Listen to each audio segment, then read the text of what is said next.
ॐ अज्ञानतिमिरन्धस्य ज्ञानाञ्जनशलाकया चक्षुरुन्मीलितं येन तस्मै श्रीगुरवे नमः।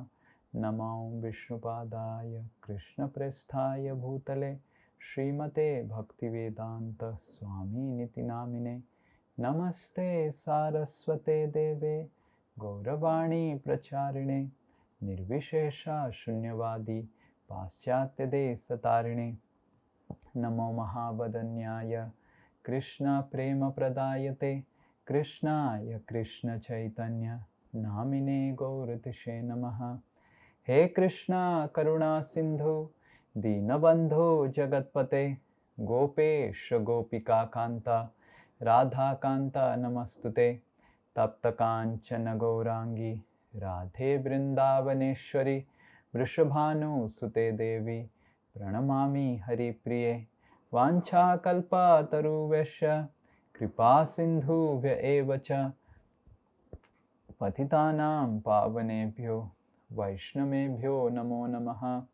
जय श्री कृष्ण चैतन्य प्रभु नित्यानंद श्री अद्वैत गदाधर श्रीवासादि गौर भक्तवृंद। हरे कृष्णा कृष्णा कृष्णा हरे हरे हरे राम राम राम हरे हरे। मूकं करोति वाचालं पंगुं लंघायते गिरिं यत्कृपातमहं वन्दे श्रीगुरु दीनतारिणं श्रीपरमानन्दमाधवं श्रीचैतन्यमीश्वरम्।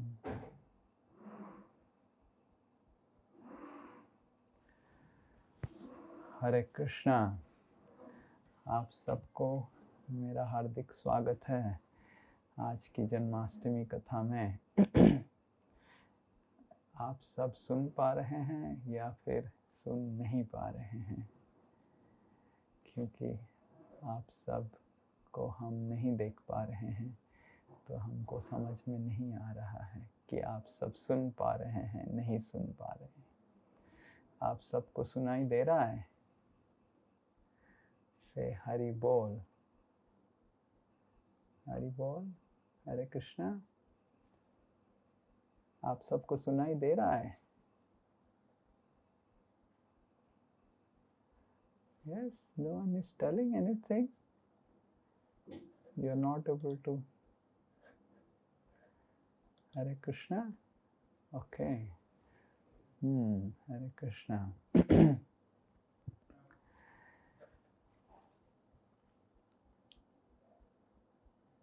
तो आप सबको कैसे लग रहा है कि जन्माष्टमी आ रहा है?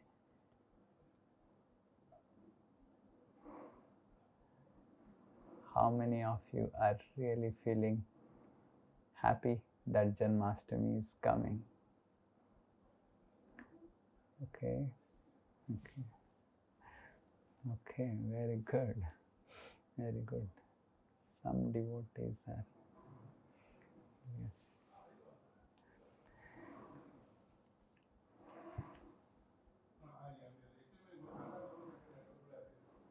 भगवान श्री कृष्ण हर साल हम ये जन्माष्टमी का उत्सव मनाते हैं।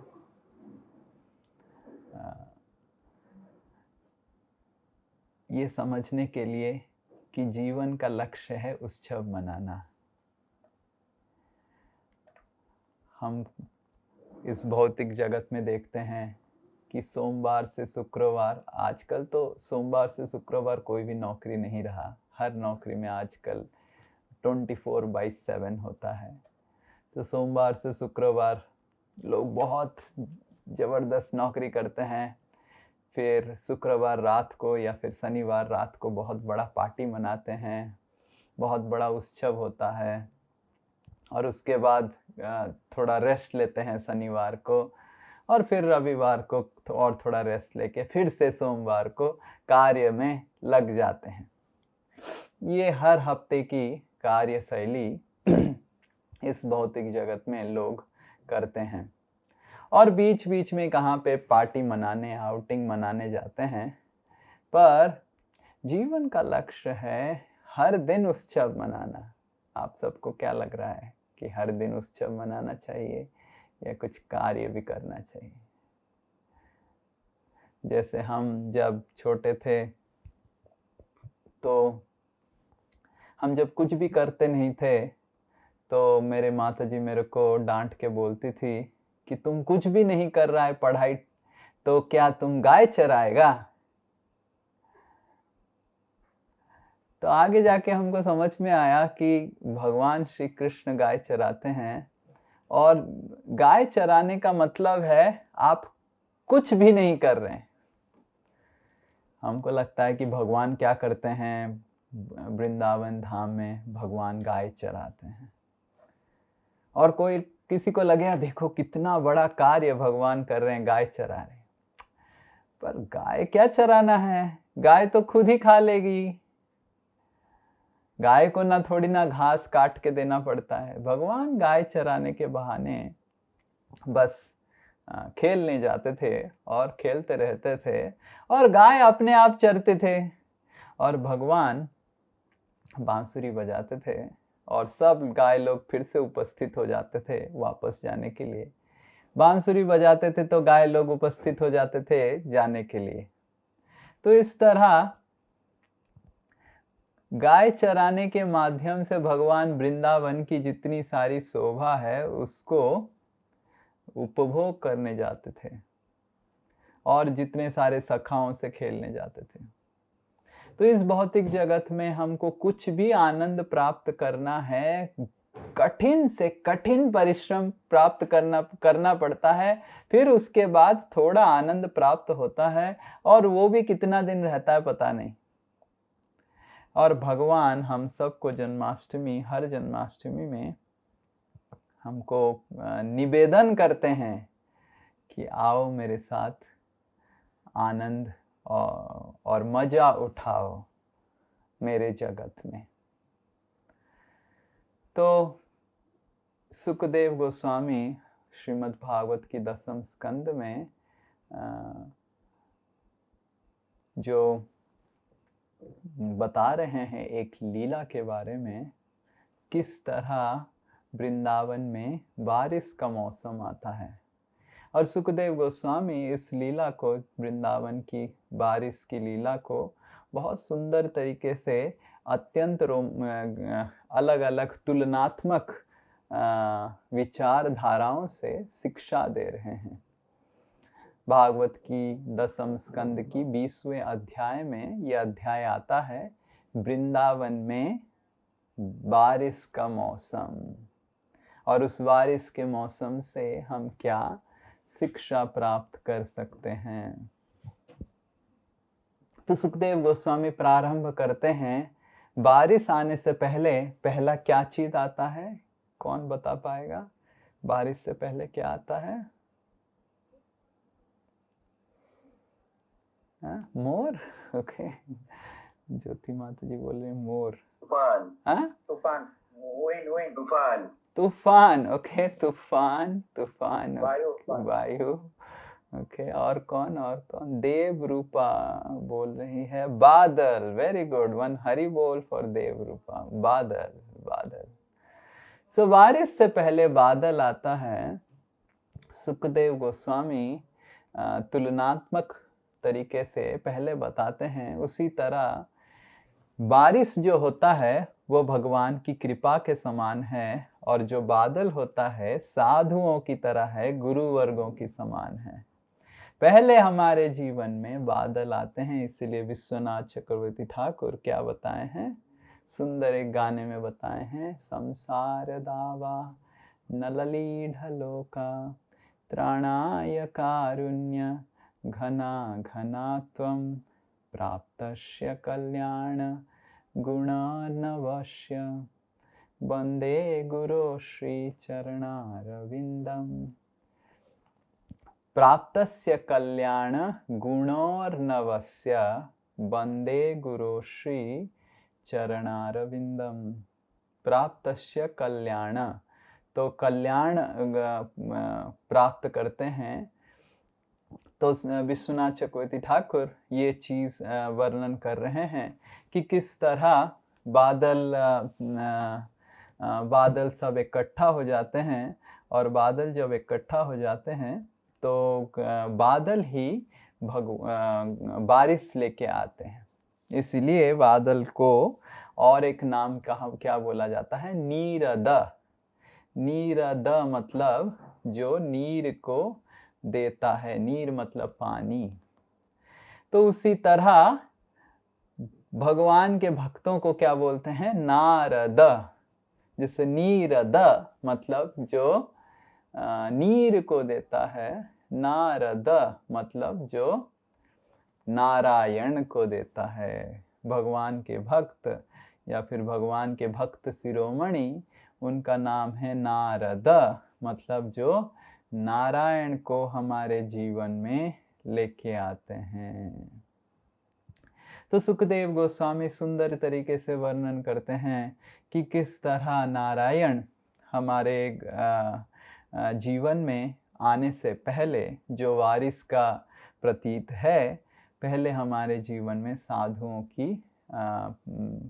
साधु लोग हमारे जीवन में आते हैं और साधु लोग नारायण को हमको देते हैं, भगवान को हमको देते हैं। और दूसरा उदाहरण बताते हैं कि ये जो बादल होते हैं, ये बादल ऐसे नहीं कि जब बरसते हैं तो देखते हैं कि हम पानी के ऊपर बरसने से तो कुछ फायदा नहीं है, हम केवल भूमि के ऊपर बरसेंगे या फिर खेत के ऊपर बरसेंगे। सुखदेव गोस्वामी बताते हैं कि जब बादल पानी देते हैं तो सबके ऊपर पानी देते हैं, देखते नहीं कि पानी के ऊपर पानी नहीं देना है। क्या ऐसे होता है कि बादल जब बरसते हैं तो नदी के ऊपर बरसते नहीं है? ऐसे कभी होता है? बादल तो बारिश जब होता है, नदी के ऊपर भी बारिश होता है, पर्वत के ऊपर भी बारिश होता है, खेती के ऊपर भी बारिश होता है, आपके सर के ऊपर भी बारिश होता है। तो सुखदेव गोस्वामी वर्णन करते हैं जिस तरह बारिश निरपेक्ष भाव से सबको देते हैं, उसी तरह ये जो साधु लोग होते हैं सबको प्रेम करते हैं, सबको वो करते हैं और सबको प्रेम दिखाते हैं। तो ये हमको समझना चाहिए कि ये बारिश जो बादल होते हैं, साधु लोग होते हैं, सबको प्रेम दिखाते हैं, सबको प्रेम बांटते हैं। तो इस तरह सुखदेव गोस्वामी तुलनात्मक भाव से बता रहे हैं कि बादल जब आते हैं, बादल पहले आते हैं और बारिश बाद में आता है। उसी तरह जीवन में साधु लोग पहले आते हैं, उसके बाद कृष्ण हमारे जीवन में आते हैं। पर समस्या ये है, बादल बारिश तो देते ही हैं, कभी कभी गरजते भी है और आवाज भी देते हैं। करेक्ट? तो उसी तरह सुखदेव गोस्वामी वर्णन करते हैं, तो साधु लोग कभी कभी गुस्सा भी हो जाते हैं, डांट भी देते हैं, और हमको समझना चाहिए उनका डांट को अगर हम सहन करके टिके रहेंगे तो कृष्ण की कृपा की बारिश हमको मिलेगा। अगर डांट सुन के भाग जाएंगे, बोलेंगे कहीं और चले जाएंगे जहाँ पे बादल नहीं है, तो आपको पानी भी नहीं मिलेगा। तो सुखदेव गोस्वामी बताते हैं कि जिस तरह बारिश जल तो देते हैं और जल के साथ बारिश गरजते भी हैं, बादल गरजते भी हैं, आवाज भी देते हैं। तो उसी तरह साधु लोग बारिश देते हैं, पर साधु लोग करुणा करके हमको शासन भी करते हैं। गुरु वर्ग हमको शासन भी करते हैं, जिससे हमारी जो भौतिक चेतना है, भौतिक आसक्ति है, वो चला जाए। साधुओं की अगर हम शासन से अगर परेशान नहीं होंगे, तब जाके कृष्ण कृपा की बारिश की मिठास हम चख सकते हैं। ये सुखदेव गोस्वामी वर्णन करते हैं कि बादलों की गरज को भी लोग, सामान्यतः लोग बादल की गरज को ज्यादा परेशानी नहीं लेते हैं, क्योंकि उनको पता है कि बारिश आने वाला है। तो उसी तरह अगर हम साधुओं की शासन से परेशान नहीं होके उनकी शासन को, उनकी गरज को, उनकी डांट को हमारे जीवन में सही नजरिए से देखेंगे तो हमको कृष्ण कृपा की बारिश प्राप्त होगा। इस तरह सुखदेव गोस्वामी पहला तुलनात्मक वचन बताते हैं। दूसरा तुलनात्मक वचन बताते हैं बादल से ही। बादल जब बरसने लग जाता है, गरजने लग जाता है, तुरंत जो मेंढक लोग रहते हैं वो कहां कहां निकल के ऐसे आवाज करते हैं। आप सबको मेंढक का आवाज आता है? कौन कर पाएगा? हाथ उठाइए जो मेंढक का आवाज अच्छे से निकाल पाएगा। किसको आता है मेंढक का आवाज? यस, मधुर कोहली प्रभु, आप मेंढक का आवाज निकाल सकते हैं? हरे कृष्णा प्रभु जी, कोशिश करता हूँ। यस। टर नहीं, टर नहीं है। टर नहीं है। किसी को आता है मेंढक का आवाज? कौन मेंढक की आवाज निकाल सकता है? कोई? ओके, और एक जन कौन? हरे कृष्णा। हरे कृष्णा प्रभु जी। या बताइए। मेढक की आवाज ये तो ठीक से नहीं है। मतलब आप सब मेंढक नहीं है, मनुष्य हैं, इसका मतलब है। तो मेंढक कुछ कुछ आवाज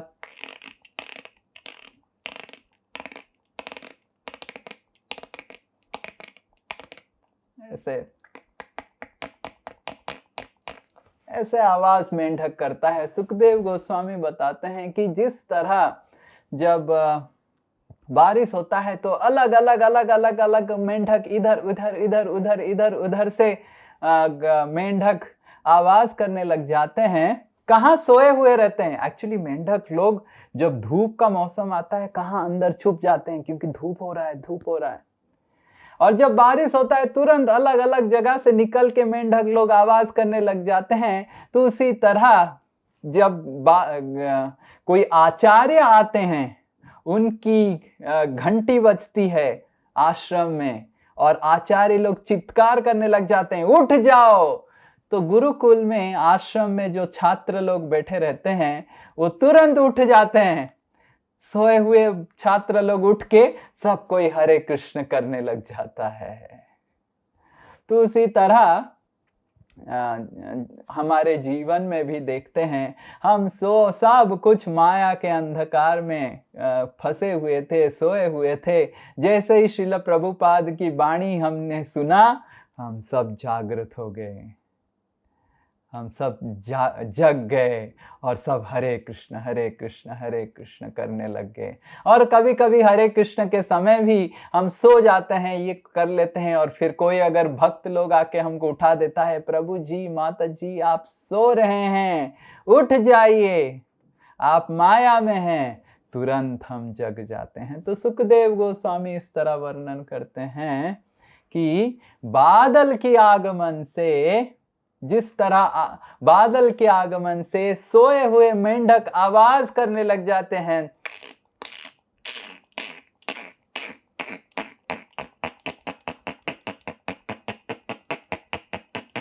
इस तरह आवाज करने लग जाते हैं। मेरे को पता नहीं मैं अच्छे से आवाज किया कि नहीं, पर उसी तरह जो सोए हुए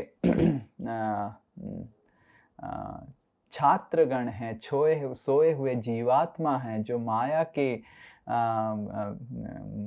के चंगुल में सोए हुए हैं, अच्छे से सोए हुए हैं। भक्ति विनोद ठाकुर ने सुंदर सा गान लिखा है जिसमें बताते हैं कि जीव जागो गौर चांद बोले, को तो निद्रा जाए माया पिशाचीर खोले। जीव जागो, आप उठिए।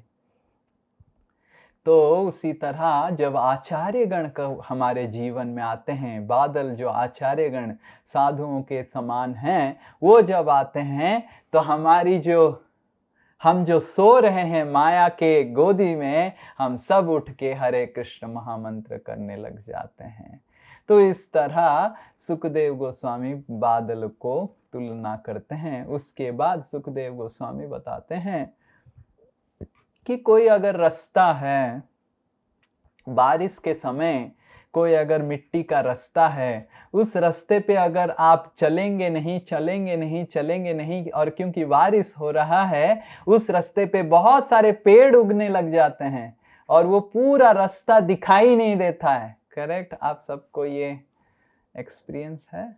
वो रास्ता में अलग अलग पेड़ निकल जाते हैं, पर अगर चल रहे हैं तो कुछ नहीं होगा, पर चलना बंद कर देंगे, बारिश भी हो रहा है, तो अलग अलग पेड़ उठ के वो पूरा रास्ता बंद हो जाता है। सुखदेव गोस्वामी बताते हैं उसी तरह अगर आध्यात्मिक पथ पे हम नियमित रूप से श्रवण और कीर्तन करेंगे नहीं, उस आध्यात्मिक पथ के ऊपर चलेंगे नहीं, भगवत गीता भागवत को नियमित रूप से श्रवण नहीं करेंगे, तो उसमें माया की और हमारे हृदय में माया की और अलग अलग पेड़ निकलने लग जाएंगे और भगवत धाम का रास्ता बिखर जाएगा और दिखाई नहीं देगा।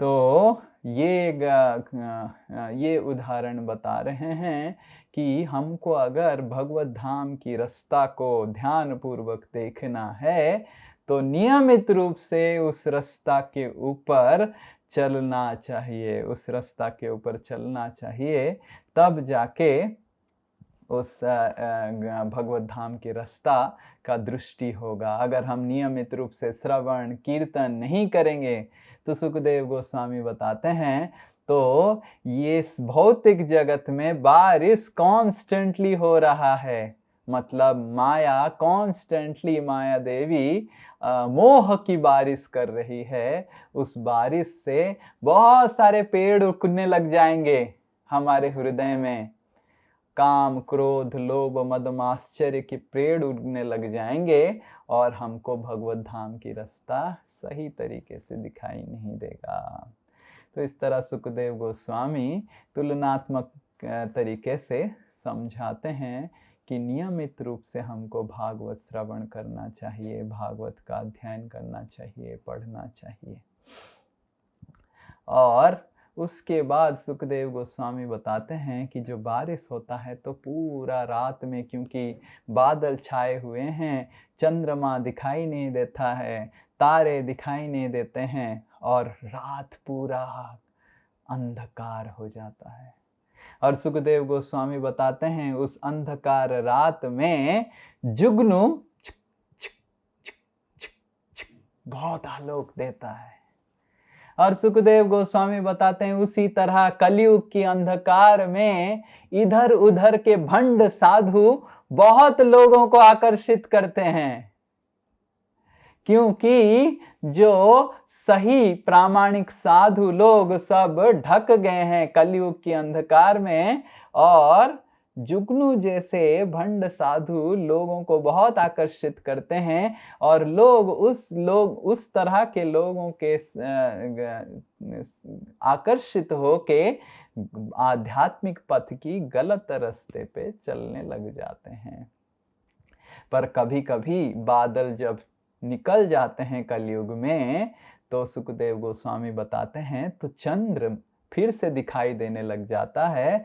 तो उसी तरह श्रील प्रभुपाद और विश्वनाथ चक्रवर्ती ठाकुर बताते हैं उसी तरह चैतन्य चंद्र गौर चंद्र की उदय हुआ है कलयुग में, जिससे हम सबको फिर से भगवत धाम की रास्ता दिखाई दे रहा है। तो इस तरह सुखदेव गोस्वामी बारिश का मौसम के बारे में वर्णन करते हैं कि किस तरह भगवान वृंदावन में, एक्चुअली अगर हम शहरों में रहेंगे, आप सबको जो मैं उदाहरण बता रहा हूँ, हम सब कुछ समझ नहीं पाएंगे। इसीलिए शहर में रहने से प्रामाणिक तरीके से हम भगवान से दूर हो जाते हैं। शहर में हम ये सब प्रकृति की जो सौंदर्य है उपभोग नहीं कर पाते हैं और प्रकृति के द्वारा जो परिवर्तन होता है उस परिवर्तन को भी हम महसूस नहीं कर पाते हैं। जैसे उदाहरण स्वरूप हम जब 2017 में 17 में गौशाला आए थे पहले पहले, क्योंकि इधर कोई भी लाइट नहीं रहता था, तो हम जब छत के ऊपर जाते थे तो पूरा इधर जो हमारा 1000 एकड़ पीछे इतना लैंड खाली था, कुछ भी नहीं था, तो हमको पूरा चांदनी रात और इतने सारे तारे दिखाई देते थे। अब इतने सारे भक्त लोग आ गए और हमको लाइट लगाना पड़ा, क्योंकि इतने सारे सांप हैं, ये है वो है, इतने बड़े बड़े लाइट गौशाला में लग गए और पीछे भी इतना बड़ा कंस्ट्रक्शन हो गया, कोई तो अपार्टमेंट ग्रुप आ गया। अब जब हम रात में ऊपर जाते हैं, एक भी तारा नजर नहीं आता है। हरे कृष्ण। तो ये जो भौतिक, जो आधुनिक तरीके से हमारी जो प्रगति है, हम जिसको प्रगति मानते हैं, या आधुनिक प्रगति हमको प्रकृति की जो सौंदर्य है उसको उपभोग करने देता ही नहीं है। पर आप जब गांव में जाएंगे जहां पे कोई भी लाइट नहीं है रात में, तो आप रात की जो सौंदर्य है, चंद्रमा की जो सौंदर्य है और तारों की जो सौंदर्य है, उसको सही तरीके से उपभोग कर सकते हैं। तो वृंदावन धाम एक शहर नहीं है, एक ग्राम है, जहां पे सारी प्रकृति को आप बहुत करीब से महसूस कर सकते हैं। और उस प्रकृति किस तरह भगवान की सेवा में वृंदावन धाम को हर ऋतु में शोभायमान करती है, उसका वर्णन भगवान सुखदेव गोस्वामी वर्णन कर रहे हैं। आगे जाके सुखदेव गोस्वामी बताते हैं कि ये तो बारिश का मौसम का बात हुआ, और जब बारिश नहीं हुआ होता है ग्रीष्म के समय, तो सारा पृथ्वी फट जाता है, और जब बारिश होता है पूरा पृथ्वी एक सुंदर नववधू नारी की तरह सुंदर हो जाती है। तो सुखदेव गोस्वामी बताते हैं उसी तरह एक व्यक्ति जब भक्ति के बिना, वो बहुत, उसका हृदय सूक्ष्म होता है, उसका जीवन सूक्ष्म हो जाता है, पर उसको जब भगवान की कृपा प्राप्त होता है, उसकी जीवन पूरा, जैसे बोलते हैं ना लोग, आपके चेहरे में चमक आ गया जब आप भक्ति करने लग जाते हैं। तो इस तरह सुखदेव गोस्वामी बहुत सुंदर तरीके से वर्णन करते हैं। आगे जाके सुखदेव गोस्वामी बताते हैं कि किस तरह ये जो बारिश का मौसम है, उस समय जो छोटे छोटे तालाब और छोटे छोटे क्या बोलेंगे, ditches, what do you say? I don't know what is called ditches in Hindi. छोटे छोटे जलाशय हैं, वो सब सूख जाते हैं धूप के समय, पर जब बारिश होता है सब फिर से भर जाते हैं पानी से, और जब फिर से ग्रीष्म ऋतु आता है फिर से सूख जाते हैं। तो उसी तरह इस भौतिक जगत में जो भौतिक आनंद है, वो भी छोटा जलाशय की तरह है। कुछ समय के लिए वो आपको आनंद दे सकते हैं, फिर से आपको बिल्कुल आनंद नहीं देते हैं। ताल, कोई तो लिखा है ताल। तो कुछ समय के लिए आपको आनंद मिलता है, फिर आपको बिल्कुल आनंद नहीं मिलेगा, फिर सूख जाएंगे। पर आध्यात्मिक आनंद जो है, वो गंगा की प्रवाह स्रोत है, भगवान की चरण कमल धोती हुई गंगा की तरह है। वो बारिश के ऊपर निर्भर नहीं करती है, या फिर एक समुद्र की तरह है जो बारिश के ऊपर निर्भर नहीं कर सकती है। क्या अगर दो साल बारिश नहीं होगा तो समुद्र का पानी सूख जाएगा? पर एक महीना अगर बारिश नहीं होगा, एक छोटा सा जलाशय का पानी सूख जाएगा। उसी तरह भौतिक आनंद, भौतिक वस्तुओं से जो आनंद मिलता है, छोटे छोटे क्षुद्र जलाशय की तरह है, कुछ दिनों के लिए हमको आनंद देते हैं। धन, दौलत, रूप, जवानी, ये सारे चीज जिससे लोग उपेक्षा करते हैं, हमको आनंद मिलेगा, ये सब छोटे छोटे जलाशय की तरह है, सुखदेव गोस्वामी बताते हैं।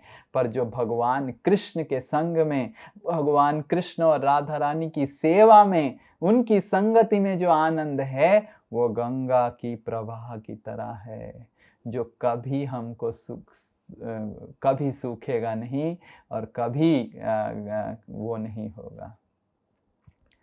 तो हमको समझना चाहिए, ये जो हम भगवान की भक्ति कर रहे हैं, जन्माष्टमी की उत्सव मना रहे हैं और ये सब जो कार्य कर रहे हैं, हमको समझना चाहिए कि भगवान अत्यंत कृपालु हैं, अत्यंत कृपालु हैं।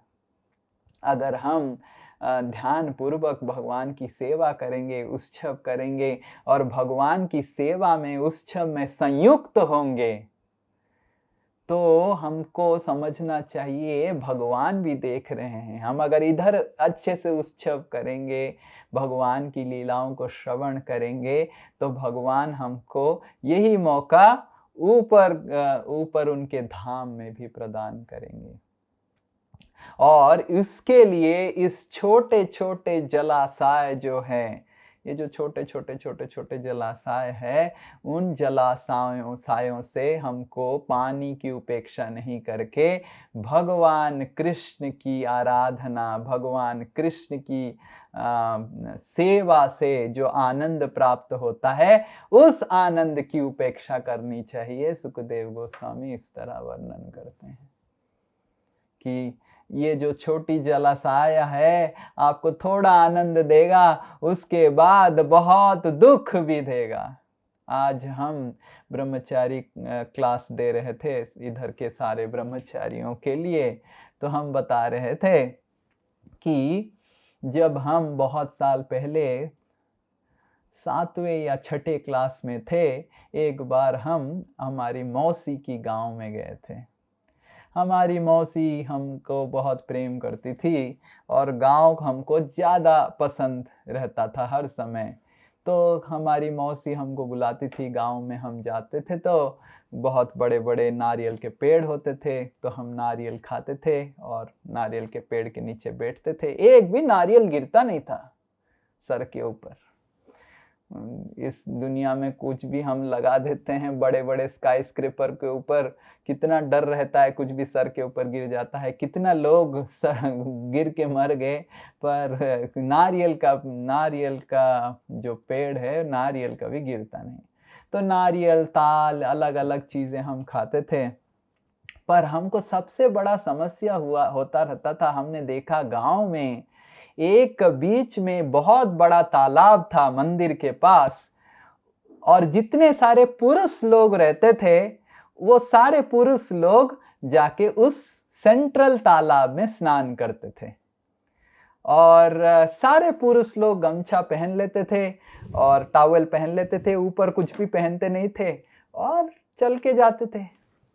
अब हम तो शहर में रह के आए हैं, अब हम शहर में देखेंगे कोई भी गमछा पहन के बाहर नहीं घूमता है, तो और ऊपर कुछ नहीं पहना है। तो हमको थोड़ा लज्जा लगा, हम बोले कैसे गमछा पहन के रास्ते के ऊपर सब लोग देख रहे हैं, जाएंगे तालाब के पास। तो मौसा जी बोले ऐसे ही है, तुम भी चलो, सब भी चलेंगे, मैं भी चलूंगा। तो हमको थोड़ा हिचकिचाहट हुआ, तो मौसा जी बोले तुम ऐसे लड़कियों की तरह क्या बर्ताव करते हो। तो हमने बोला हमको थोड़ा लज्जा लग रहा है, हम कैसे टॉवल पहन के जाएं, उधर स्नान करें। तो मौसा जी ने मेरे को उनके घर के पीछे एक छोटा सा तालाब दिखाया, और वो तालाब जो छोटा सा था, वो लेडीज लोगों के लिए रिजर्व था, वो छोटा तालाब था। एंड वो जो छोटा तालाब था घर के पीछे, वो केवल लेडीज लोग जाते थे। पर क्योंकि वो तालाब बहुत छोटा था और वो सूख सूख के उसका पानी पूरा इतना काला था उसका पानी, और हमारी मौसी जी तो वो तो अभ्यस्त थी उसमें स्नान करने, वो जाती थी स्नान करके आ जाती थी। और हम जब उस तालाब के अंदर प्रवेश किए और जब निकले, हमारा पूरा शरीर काला हो गया। और स्नान करने हम गए और स्नान करने के बाद, स्नान करने से पहले जो अवस्था था उससे ज्यादा गंदा हो गए। आपको समझ में आ रहा है? आप स्नान करने जा रहे हैं तालाब के अंदर, आप अगर तालाब के अंदर प्रवेश करेंगे तो स्नान करने से ज्यादा अगर गंदा हो जाएंगे तो क्या फायदा होगा, बताइए।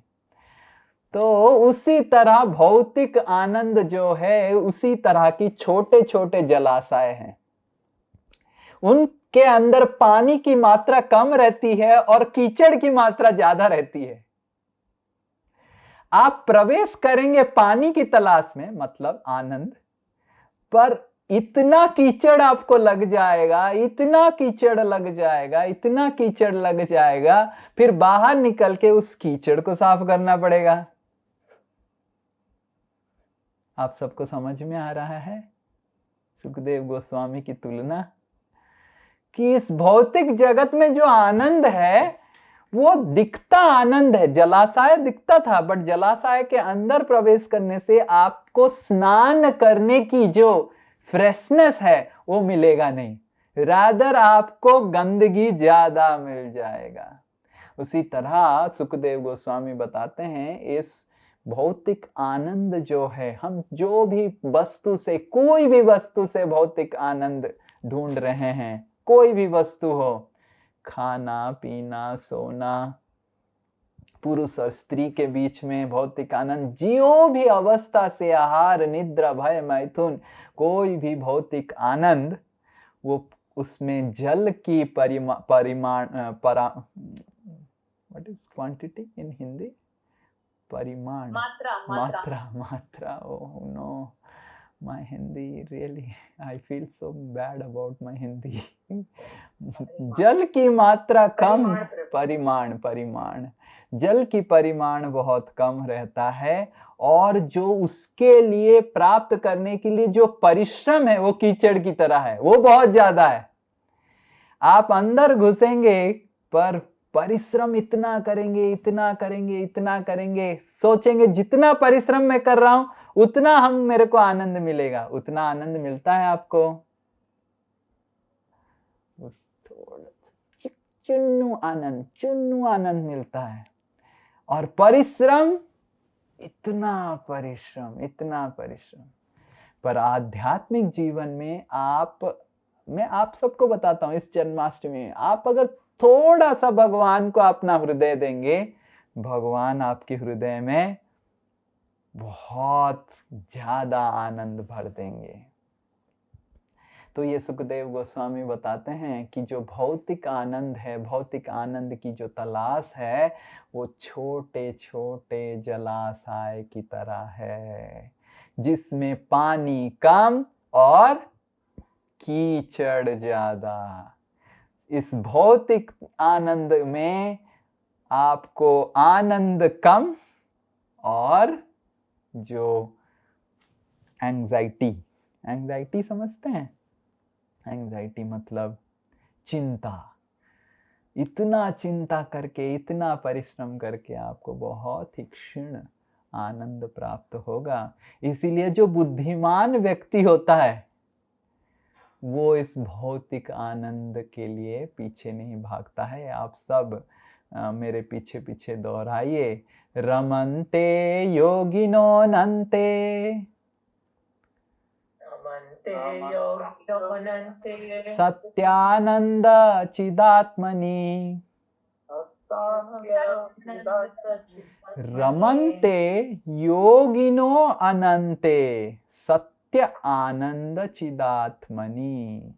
जो योगी लोग होते हैं, भक्त लोग होते हैं, आध्यात्मिक पथ में चलते हैं, रमन्ते योगिनो अनन्ते, सत्यानंद, वो सत्य आनंद के पीछे भागते रहते हैं।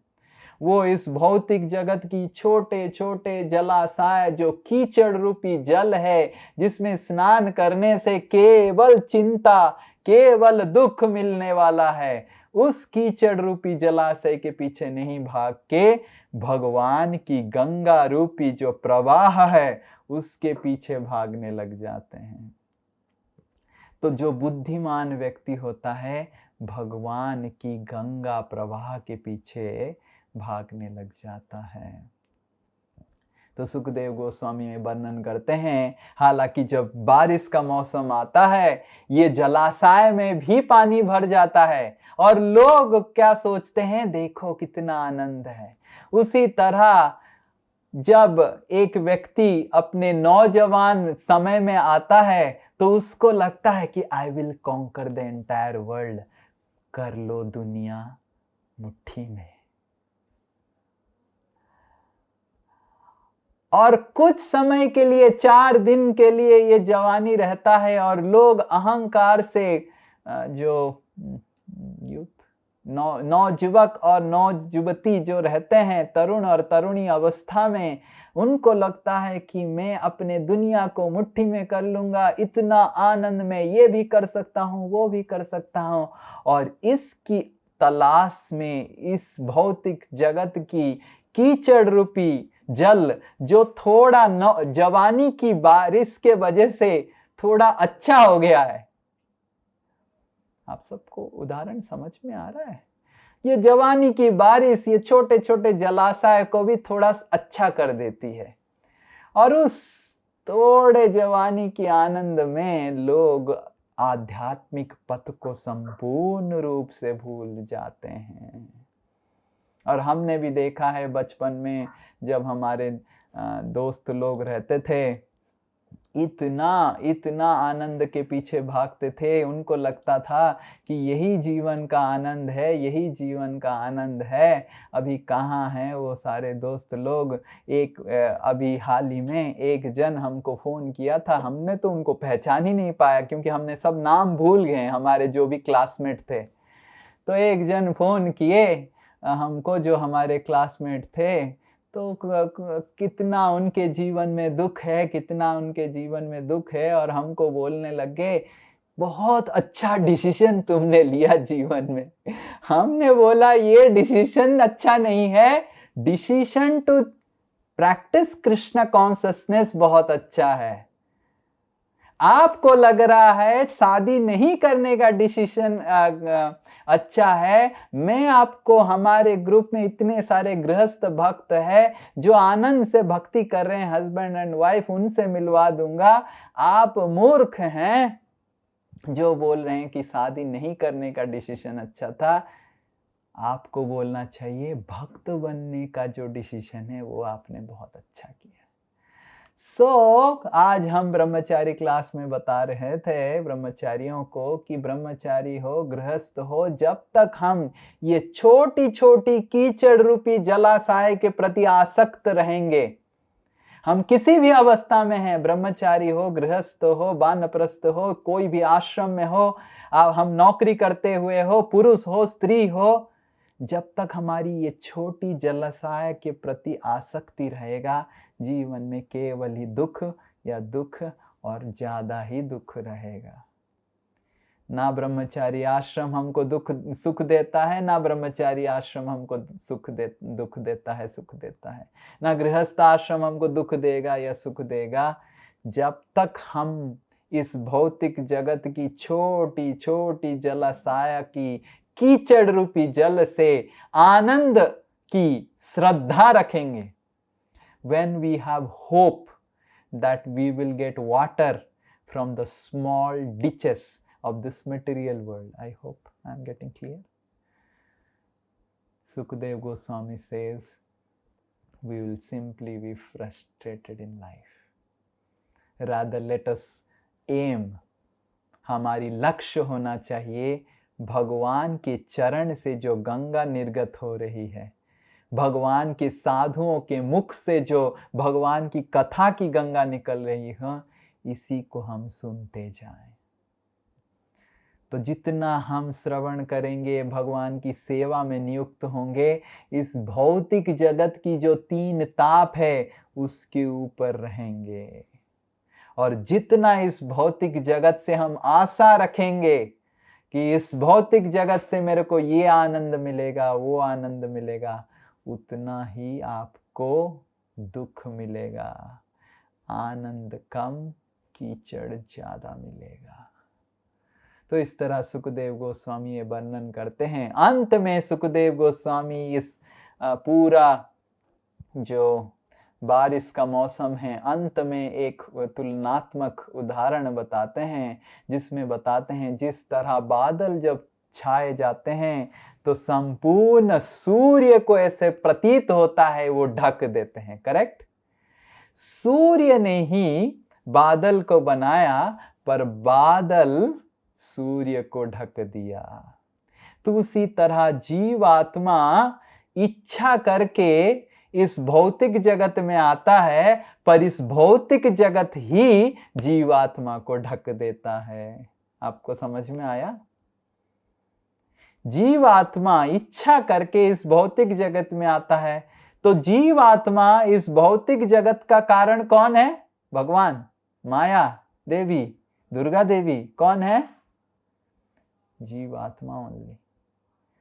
इस भौतिक जगत में आके भौतिक जगत की दुख को सहन करने का, भुगतने का कारण कौन है? कौन है कारण? जीवात्मा, प्रधानमंत्री, जीवात्मा। बाकियों को थोड़ा जीवात्मा नहीं, खुद बोलिए आप सब, खुद मैं हूं। मधुर प्रभु, आपकी दुख की कारण कौन है? हैं? आपके बॉस, आपके मैनेजर कौन है? हम लोग खुद प्रभु जी। हम स्वयं हैं। Very good. कितने लोग को लगता है कि हम स्वयं हैं? यस, इंद्राणी माता जी, आपको क्या लगता है कि आप खुद दुख के कारण हैं या अर्पण आपको दुख दे रहा है? तो लगता क्या है कि देखो कैसा बेटा है, दुख देता है, कैसा पति है, दुख देता है, कैसा पत्नी है, दुख देता है, कैसा बॉस है, दुख देता है, कैसा मैनेजर है, केवल दुख देता है, कैसे ओनर है घर का, जो कोई टेनेंट है तो ओनर दुख देता है। हमको समझना चाहिए कौन दुख दे रहा है? हम खुद हमारी दुख की कारण है।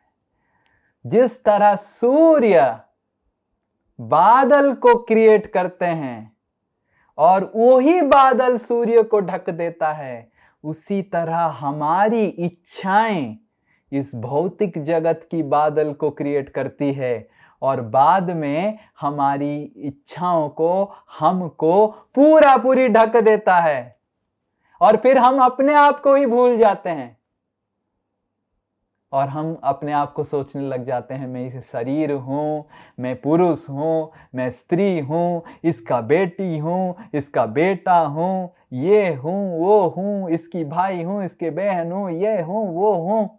उसी तरह हम जीवात्मा जब इस भौतिक जगत में प्रवेश करता है, अपनी इच्छाओं से ही इस भौतिक जगत को सृष्टि करता है और उस भौतिक जगत जीवात्माओं को संपूर्ण रूप से ढक देते हैं।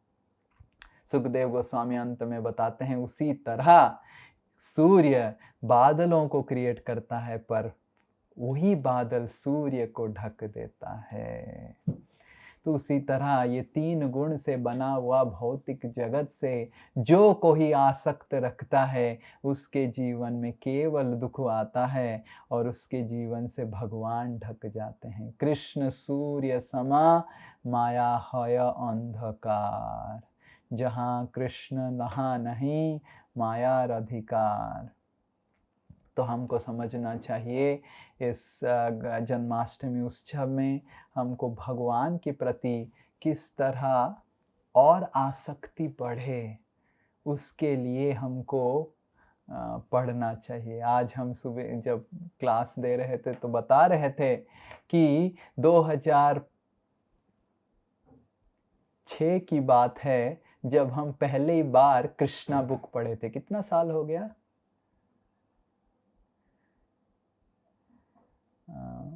कितना साल हो गया?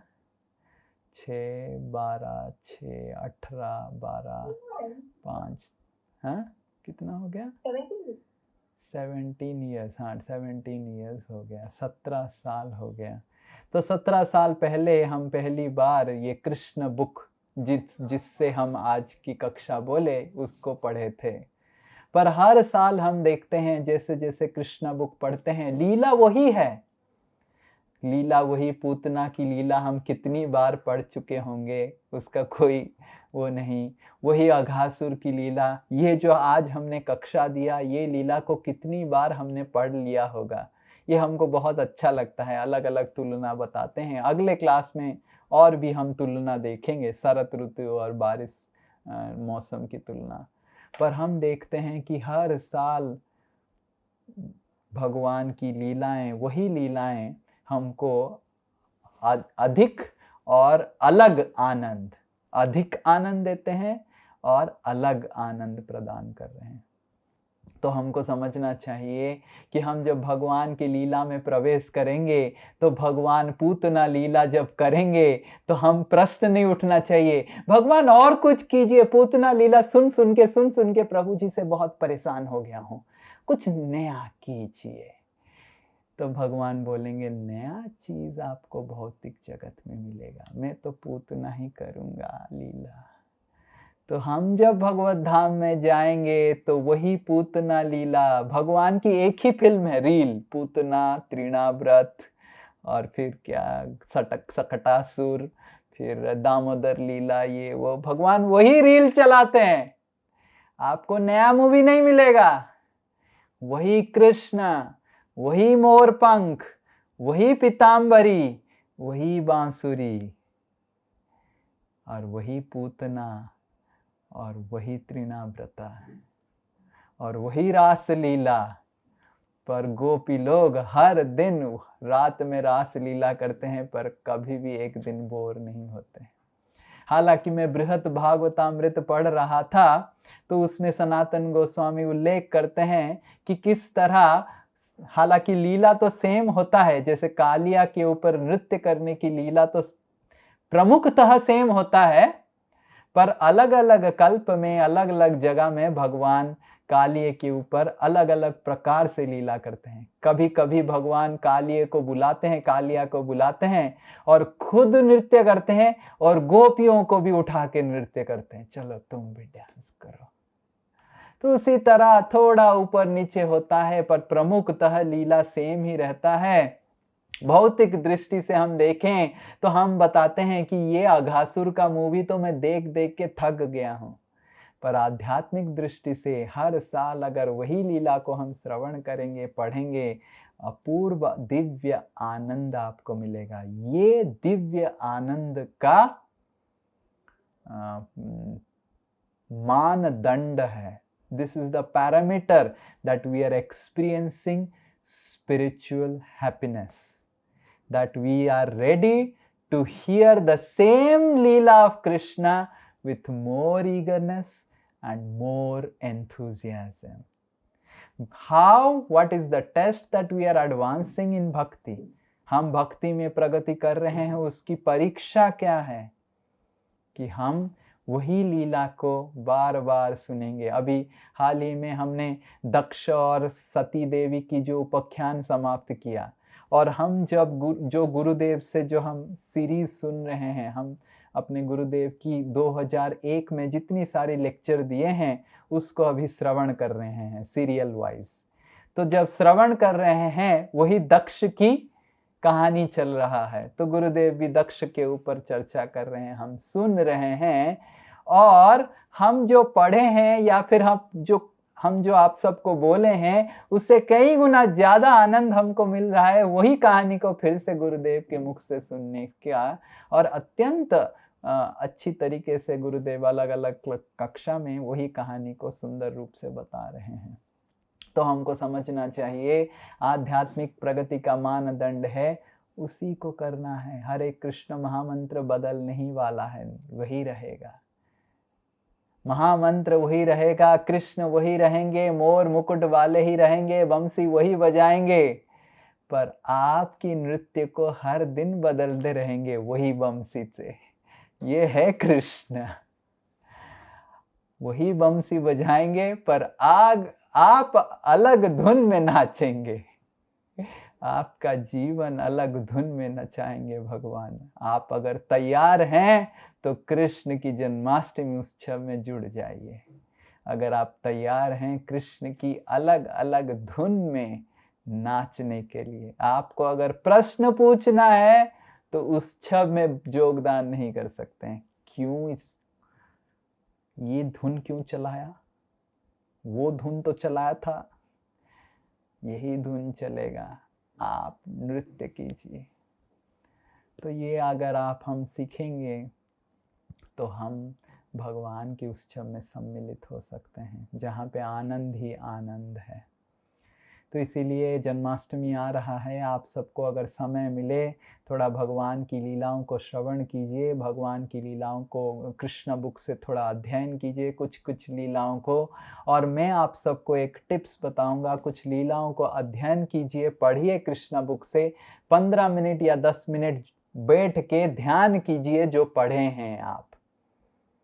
इससे आपको बहुत अत्यंत स्पेशल आनंद उपभोग होगा भगवान की लीलाओं को अंदर ध्यान करने का। इसको बोलते हैं लीला स्मरणम। तो आप सब कृष्ण बुक थोड़ा पढ़िए और बैठ के, अगर मान लीजिए आधा घंटा पढ़े एक लीला को, 10 मिनट बैठ के जो आधा घंटा आप पढ़े उसके ऊपर ध्यान कीजिए, स्मरण कीजिए। और स्मरण करके देखिए कि किस तरह श्रील प्रभुपाद जी बता रहे हैं कि भगवान गाय चराने के लिए लेके जा रहे हैं। और जब भगवान गाय चराने के लिए लेके जा रहे हैं, गाय लोग चल नहीं रहे हैं, बीच बीच में रुक जा रहे हैं। तो बाकी ग्वाल बाल सब पूछ रहे हैं कि गाय लोग रुक क्यों जा रहे हैं।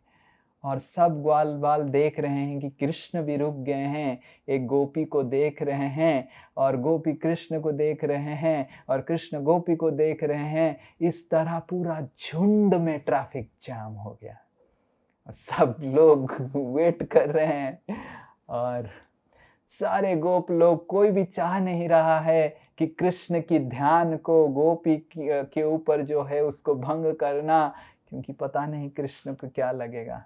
और कोई, जितने सारे दूसरे गोपी भी हैं वो सोच रहे हैं तुम्हारा क्या हो भाग्य, कौन सा गाय को तुमने दुआ था, कौन से देवी को तुमने उपासना किया था कि तुमको कृष्ण केवल आज ही देख रहे हैं और किसी को नहीं देख रहे हैं। और गौ माता लोग भी देख रहे हैं कि मेरा जीवन का लक्ष्य होना चाहिए, इस गोपी का हाथ अगर मेरे शरीर में पड़ जाए मैं अपना जीवन को धन्य मानूंगा। ये गोपी सर्वश्रेष्ठ है, वो है श्रीमती राधा रानी। और वृंदावन धाम में जब श्रीमती राधा रानी को भगवान देखते रहते हैं, कोई भगवान को डिस्टर्ब नहीं करता है, ट्रैफिक जाम हो जाता है और सब कोई भगवान को ध्यान करते हैं और समझ जाते हैं अनया राधिता नूनम भगवान हरिमीश्वर यन्न विहाय गोविंदा प्रीतोयम अन्ययद रहा। ये श्रीमती राधा रानी ही है जो भगवान को सर्वश्रेष्ठ प्रेम देती है। तो उसी तरह श्रील प्रभुपाद जी अलग अलग प्रकार की कहानियां बताते हैं। श्रीमद् भागवत के 10वें स्कंद से कृष्ण बुक को आप अपना जीवन की साथी बनाइए। हर समय कृष्ण बुक को बार बार पढ़िए, जितना बार पढ़ेंगे उतना बार कृष्ण के करीब जाएंगे और आपकी कृष्ण की स्मरण बढ़ते जाएगा। और जितना कृष्ण की स्मरण बढ़ेगा उतना भौतिक स्मरण की पतन होगा। और कृष्ण के स्मरण से आपको जो आनंद मिलेगा, उस आनंद से इस भौतिक जगत की जो छोटू छोटू कीचड़ रूपी जलाशय है उसको आप तुच्छ मान कर सकते हैं। पर कृष्ण की जो गंगा प्रवाह है उसमें स्नान करने के लिए आपको लज्जा त्याग करना पड़ेगा। कभी कभी हमको लज्जा लगता है तिलक लगाने से लोग क्या बोलेंगे, लगता है कि नहीं? बाहर अगर मैं जाऊंगा तिलक लगा के लोग क्या बोलेंगे। अगर मैं धोती कुर्ता पहन लूंगा और साड़ी पहन लूंगा लोग क्या बोलेंगे। अगर मैं कृष्ण की नाम ले रहा हूं और माला ले रहा हूं लोग क्या बोलेंगे। तो हमको अगर लोगों की लज्जा से बहुत लगता है तो फिर कृष्ण की प्राप्ति नहीं कर सकते हैं। जिस तरह अगर मेरे को जो बड़ी तालाब है मौसी के घर का, उसमें जाके स्नान करना है तो लज्जा को हटाना पड़ेगा।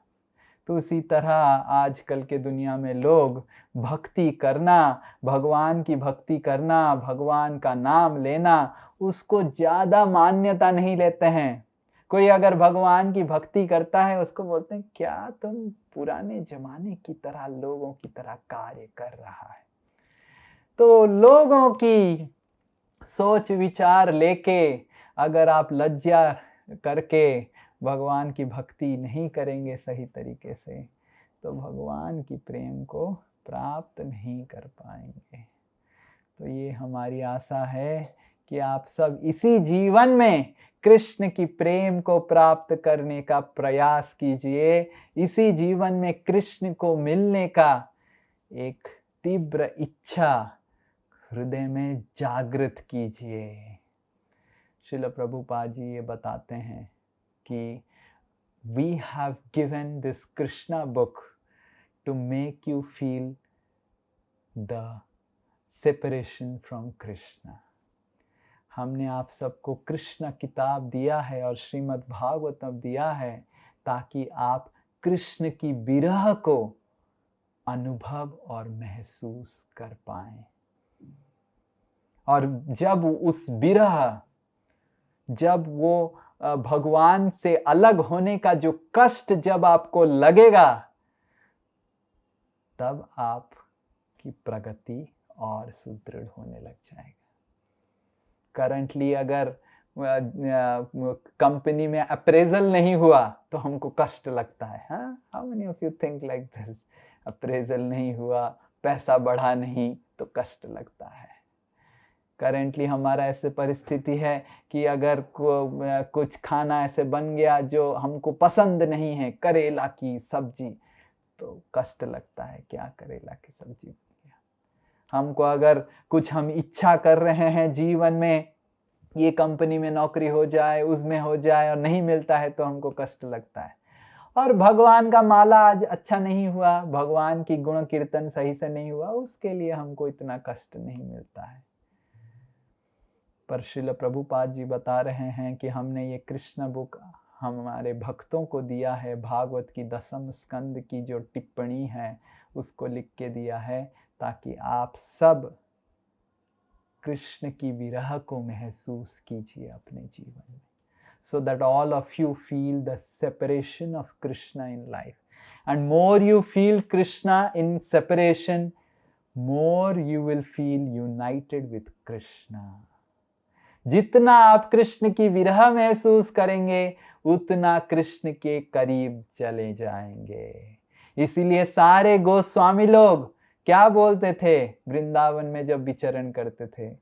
हे राधे ब्रज देवी के चललिते, हे नंद सुनो कुतो, श्री गोवर्धन कल्पपाद पतले, कालिंदी बने कुतो। हे राधे ब्रज देवी के, हे राधा रानी जो ब्रज की देवी है, आप तो ब्रज की देवी हैं। हे नंद सुनो, हे नंद के पुत्र, कुतः आप कहाँ हैं वृंदावन धाम में? श्री गोवर्धन कल्पपाद पतले, क्या आप गोवर्धन के जो पर्वत है उसके नीचे, पाद पतले, उसके नीचे विचरण कर रहे हैं? कालिंदी बने कुतोह, क्या आप जो यमुना देवी है कालिंदी, उसके बगल में जो वन है उस वन में विचरण कर रहे हैं, लीला कर रहे हैं? आप कहाँ लीला कर रहे हैं? घोस्वान्तो इति सर्वतो ब्रजपुरे, खेदेर महाबिह्वलो। में हम इधर उधर विचरण कर रहे हैं, आपको ढूंढते हुए विचरण कर रहे हैं। आप कहाँ हैं ब्रज में? आप कृपा करके हमको दर्शन दीजिए। वंदे रूप सनातनो रघुजुग, श्री जीव गोपाल को।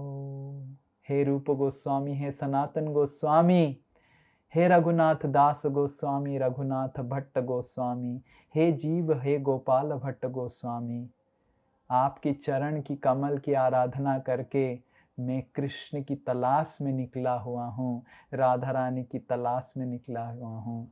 मेरे को आप कृपा करके उनका दर्शन दिलवाइए।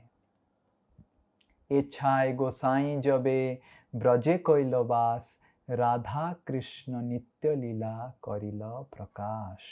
ये सड़ गोस्वामी जब वृंदावन धाम में वास करने लग गए, उनकी जो वाणी है, उनकी जो लिखनी है, उनकी वाणी और लिखनी के माध्यम से, श्रवण मात्र से ही हम कृष्ण को प्राप्त कर सकते हैं। जितना हम श्रील प्रभुपाद जी की वाणी कृष्ण बुक को ध्यान पूर्वक अध्ययन करेंगे, बार बार बार बार बार बार, हम भी इस भाव में आएंगे, हे राधे ब्रज देविके, हे नंद सुनो को तो आप कहाँ हैं। और जितना इस भगवान को मिस करने का, भगवान को विरह करने का भाव हमारे हृदय में आएगा कि वो Krishna, I really miss you. When you will take me back home. Oh Krishna, I really miss you. Oh Radha Rani, I really miss you in life.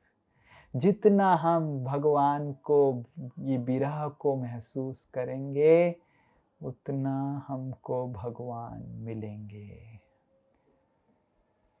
तो let us experience Krishna's separation, feeling of Krishna's separation by regularly reading. आप एक ये आदत बनाइए, इस जन्माष्टमी से एक संकल्प लीजिए कि सोने से पहले मैं कुछ शब्द कृष्ण बुक से पढ़ूंगा एंड कृष्ण के बारे में जानूंगा, कृष्ण के बारे में सुनूंगा और कृष्ण के बारे में सपना देखूंगा। देखिए, सपना जो देखते हैं वही आगे जाके हम अपना करने का कोशिश करते हैं, करेक्ट। बहुत सारे लोग गाना लिखते हैं कि सपना, ये सपना हमने देखा, इसको अपना बनाएंगे, ये करेंगे। अब पता नहीं कि कौन तो सपना हमने देखा, ऐसे वैसे बॉलीवुड में चलता रहता है कि हमने सपना देखा, हीरो हीरोइन सपना देखते हैं कि घर बसाएंगे एंड आनंद से रहेंगे। पता नहीं कितने लोग उस तरह आनंद में रह चुके हैं, हमको तो नहीं लगता है। शादी होगा हमारा, बच्चे खेलेंगे। तो हमको उस तरह सपना देखना चाहिए कि एक दिन में श्रीमती राधा रानी के चरण में रहूंगी, कृष्ण के चरण में रहूंगा। जितना आप सपना देखेंगे और श्रीमद् भागवत के 10वें स्कंद को अध्ययन करेंगे, उतना भगवान की विरह को आप महसूस करेंगे। जितना भगवान की विरह महसूस करेंगे, उतना भगवान के करीब जाएंगे। तो मैं ये आशा करता हूँ, आपसे निवेदन करता हूँ, भगवान को मत छोड़िए। भगवान आपके हैं और आप भगवान के हैं।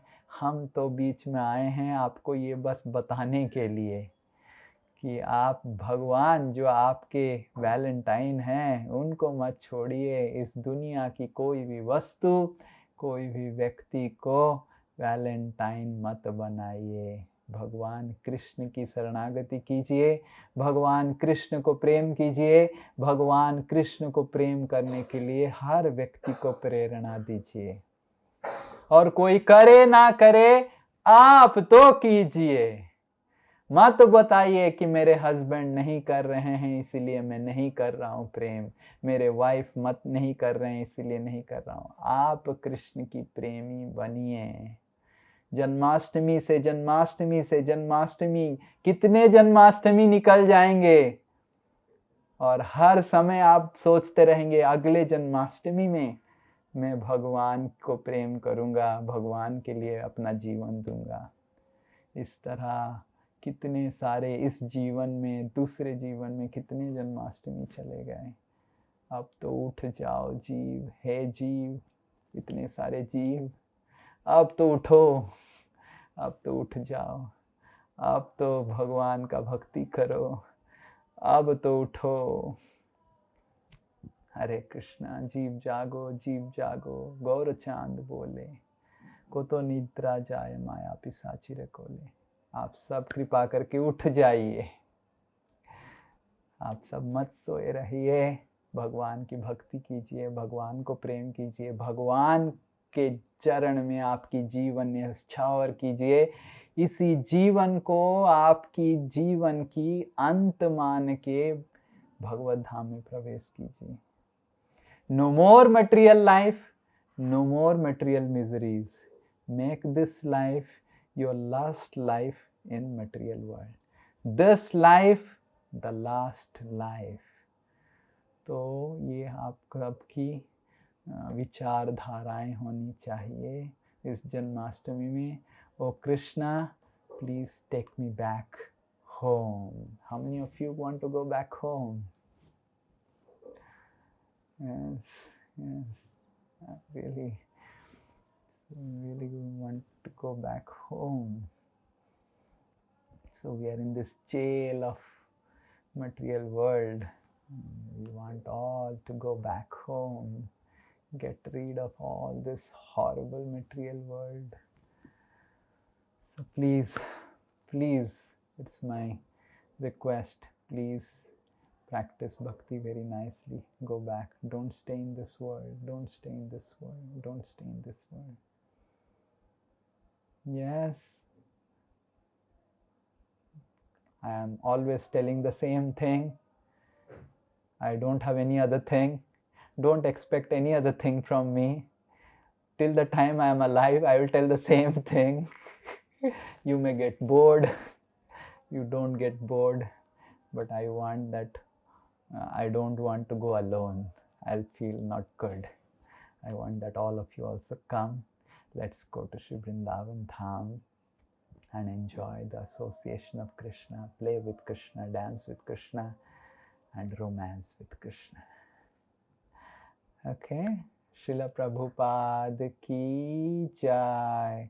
Shri Krishna Janmashtami ki jai. Nitai Gaur Premanande Samaveta Gaur Bhakta Brinda ki jai. Vancha Kalpataruvasya Kripa Sindhuve Vacha Patitanam Pavanebhyo Vaishnavebhyo Namo Namo. अनंत कोटि वैष्णव वृंद की जय, वैष्णव ठाकुर की जय। हरे कृष्णा।